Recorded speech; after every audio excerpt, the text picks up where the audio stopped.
My fiancé refused to sign a prenup because it's not romantic, until I found out about his 3 maxed-out credit cards. We'd been together for 2 years when Trevor proposed at my parents' anniversary dinner. Everyone cried. My mom immediately started planning the wedding. Dad pulled me aside that night and suggested a prenup. "You make good money, sweetheart. Just protect yourself." Trevor laughed when I brought it up. "Babe, that's so cynical. We're going to be married. What's mine is yours." The way he said it made me feel guilty for even asking.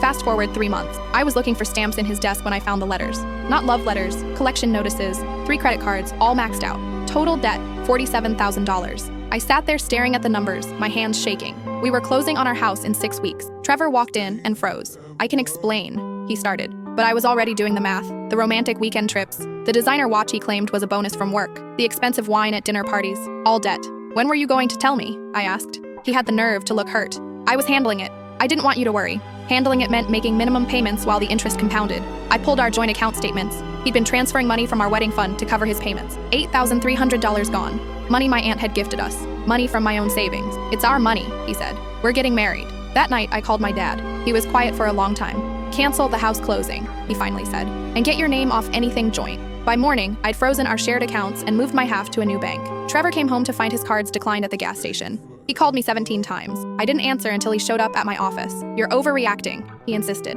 "Couples work through financial issues together. Couples who are honest do," I said. "Couples who don't steal from joint accounts." He tried a different approach then. Tears, promises to get counseling, claims his ex-wife had ruined his credit and he was still recovering.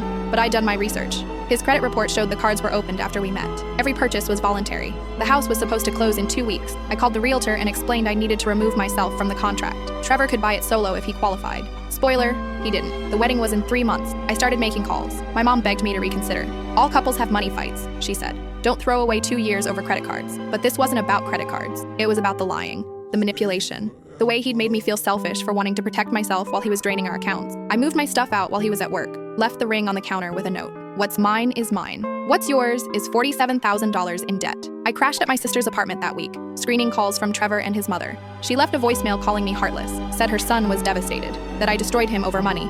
Then my sister got a weird Instagram message. A woman named Delilah. "Is your sister really marrying Trevor Harrison?